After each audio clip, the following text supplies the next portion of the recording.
We'll now move to MP Cram for 5 minutes. Very much, Mr. Chair, and thank you to all the witnesses for being here today. My questions will be for Mr. Ray Orb from the Saskatchewan Association of Rural Municipalities.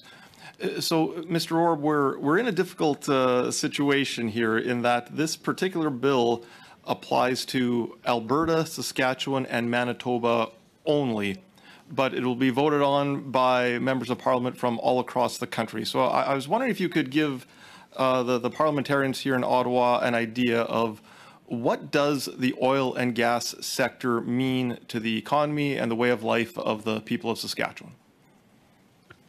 Well, the oil and gas sector, I think it's really integral to the economic welfare of a lot of rural communities because, of course, the rural municipalities in our province would be home to every pipeline that we have in this province. So linear taxation is very important. Rural municipalities receive a lot of their taxation funding from these pipelines. So the jobs that are related with them, many of the people that are working in the rural communities are living on farms. Some of them are farmers themselves. It's not out of the ordinary to have farmers that are oil and gas workers as well. So there's I think, a strong economic tie. And really, I think when things happen outside of our country, around the world, when we see that Canada is not able to get our oil and gas or natural gas, LNG, or whatever the case may be, I think it's disconcerting. And I think the federal government needs to pay attention to that.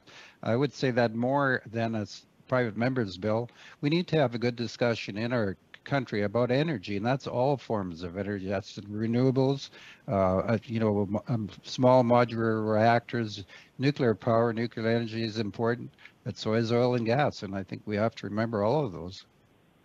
Now, this bill is not the first time the federal Liberal government has waded into the debate about oil and gas in Western Canada. We've had Bill C-69, the No More Pipelines bill. We've had Bill C-48, the West Coast oil tanker ban. And of course, we've had the ever-increasing carbon tax. So I was wondering, Mr. Orb, if you could comment on the effects of these policies on Saskatchewan.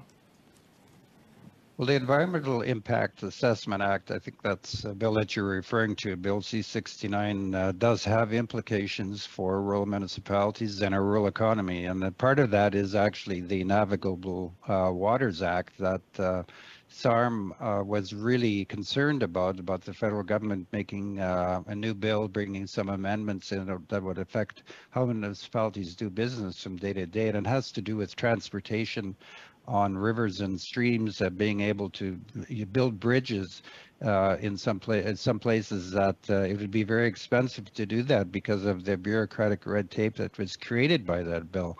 So that's a big concern to us as well. The tanker ban moratorium, C-48, was something that we're concerned about because we saw that it was taking away from our Western transportation system for the movement of oil. And just to, I mean, we're satisfying part of our country, but we're hurting another part of our country. We had a big concern about that as well. And we testified on a few occasions that we were opposed to that act. The carbon tax is something that we have been working with our province to try and figure out how we could come up with something that would appease Ottawa. It's something that hurts our farmers right now.